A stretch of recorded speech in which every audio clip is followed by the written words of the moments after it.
प्रिय विद्यार्थियों, कोटा विश्वविद्यालय कोटा के सिलेबस के अनुसार बीए पार्ट थर्ड भूगोल के विद्यार्थियों का जो सेकंड प्रश्न पत्र है भारत का भूगोल या ज्योग्राफी ऑफ इंडिया, उसके अंतर्गत हम पिछले वीडियो लेक्चर्स में भारत की जो कृषि की फसलें हैं उनके बारे में जो एक बहुत महत्वपूर्ण टॉपिक है उस पर चर्चा कर रहे थे हम। तो आज हम एक नई फसल जो हमारे सिलेबस में है उसके बारे में चर्चा करेंगे। वो एक बहुत महत्वपूर्ण फसल है कपास, कॉटन क्रॉप या कपास की फसल। कपास जो है वो एक रेशेदार फसल है या फाइबर क्रॉप है जिसका उपयोग धागा और कपड़ा बनाने में किया जाता है। सूती वस्त्र उद्योग के लिए कच्चा माल कपास ही है। भारत में जो है वो कपास की कृषि मुख्य रूप से प्राचीन काल से ही होती आ रही है, जिसके प्रमाण जो है हमें यहाँ के प्राचीन ग्रंथों और सभ्यताओं में हमें मिलते हैं। मोहनजोदड़ो तथा सिंधु घाटी जो सभ्यताएं हैं उनमें प्राप्त सूती वस्त्रों के अवशेषों का मिलना एक प्रकार से ये प्रमाणित करता है कि यहाँ आज से 5000 वर्ष पूर्व भी सूती वस्त्रों का प्रचलन था। स्वतंत्रता से पूर्व भारत विश्व का सर्वाधिक कपास उत्पादक देश था। विभाजन के पश्चात कपास उत्पादक कुछ भाग प्रमुख जो क्षेत्र हैं वो पाकिस्तान में चले जाने के कारण भी हम कह सकते हैं कि भारत आज विश्व के कपास उत्पादन में द्वितीय स्थान रखता है। तो एक महत्वपूर्ण कपास उत्पादक देश है हमारा। कपास उत्पादन के लिए जो आवश्यक भौगोलिक दशाएं हैं जिनके बारे में हमारे लिए जानना आवश्यक है कि कपास के लिए कौन कौन सी भौगोलिक दशाएं उपयुक्त होती हैं। तो हम कह सकते हैं कि कपास की कृषि के लिए जिन भौगोलिक दशाओं का होना आवश्यक है उनमें जो सबसे महत्वपूर्ण है तापमान। कपास की फसल को तैयार होने में 7 माह का समय चाहिए होता है। जो है वो कपास की फसल लगभग 7 माह में तैयार होती है।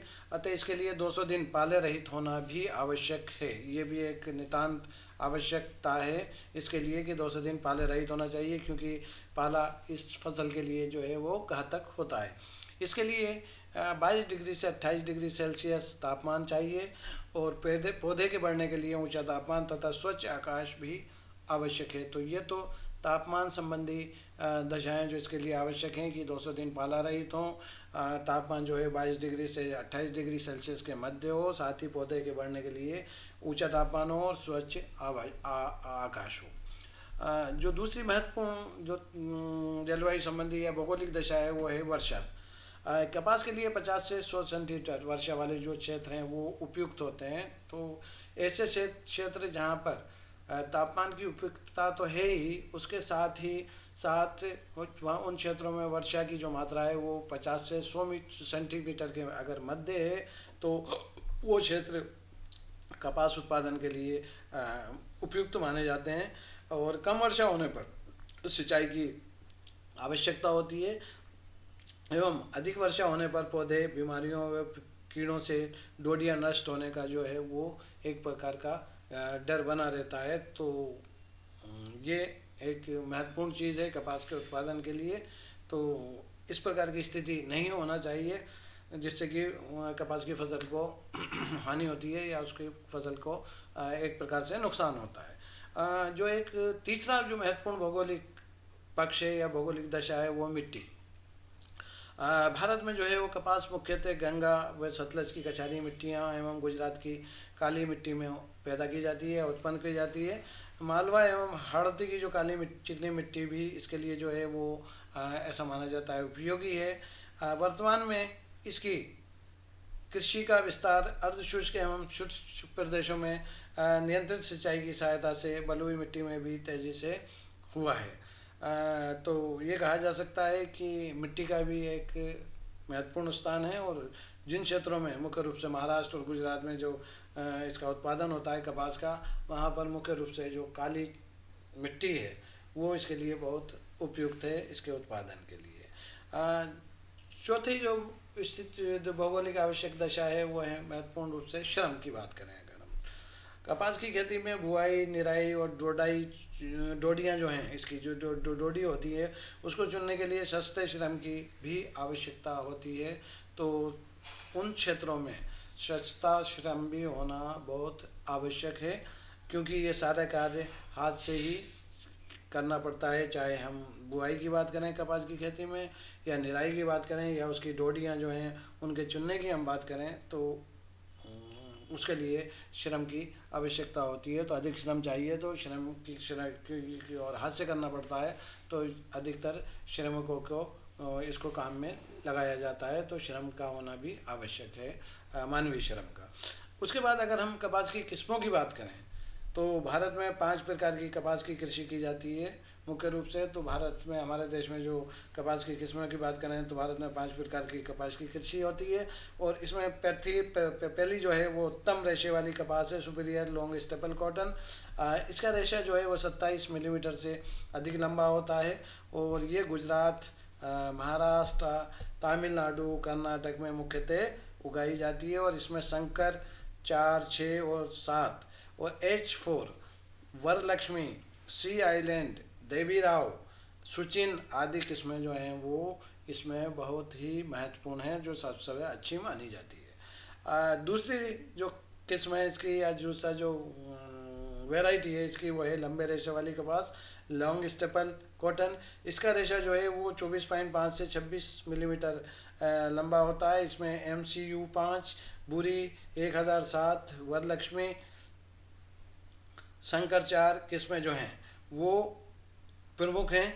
और इनकी जो है आंध्र प्रदेश, महाराष्ट्र, मध्य प्रदेश में प्रमुखता से एक प्रकार से ये कृषि की जाती है। तीसरा जो प्रकार है या किस्म है जो कपास की, वो है उत्तम मध्यम रेशे की वाली कपास, या उत्तम मध्यम रेशे की कपास, सुपीरियर मीडियम स्टेपल कॉटन।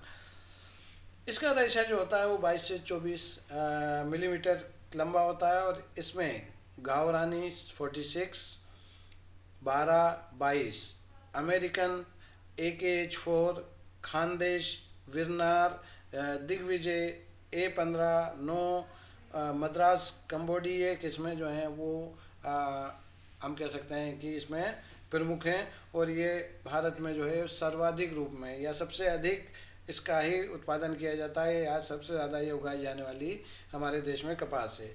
और इसकी कृषि मुख्यतः पंजाब, हरियाणा, राजस्थान, उत्तर प्रदेश, महाराष्ट्र, गुजरात तथा मध्य प्रदेश राज्यों में मुख्य रूप से की जाती है, ये हम कह सकते हैं। चौथा जो प्रकार है वो है मध्यम रेशे की कपास या मीडियम स्टेपल कॉटन।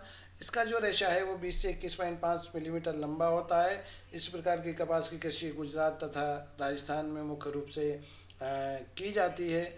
और इसमें कपास की V797, कालागिन, अमेरिकन तथा युंगरी जो किस्म है या जो प्रकार है वो मुख्य है इसका, कि इस कृषि का जो कपास है ये, और इसका ही उत्पादन मुख्य रूप से इन क्षेत्रों में अधिक किया जाता है। ये प्रमुख किस्में हैं।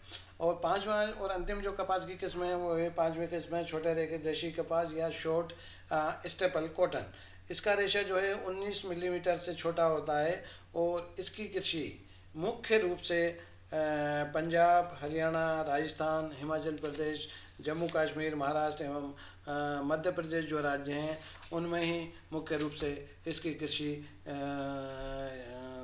की जाती है। तो इस प्रकार से ये जो 5 किस्में हैं कपास की, ये 5 सर्वोत्तम से लेके और सबसे बाद वाली जो सबसे कम से अच्छी किस्म नहीं है, जो तो सब सर्वाधिक से अच्छी से जो सबसे लंबे रेशे वाली जो होती है वो सबसे अच्छी मानी जाती है। और अलग अलग किस्मों के रूप में उनके प्रकार हैं, उनके नाम हैं, उनके आधार पर उनका उत्पादन किया जाता है। और लंबाई के आधार पर ही इसकी किस्म का निर्धारित क्वालिटी के अनुसार होता है। और वो अलग अलग राज्यों में अलग अलग रूप में इसका उत्पादन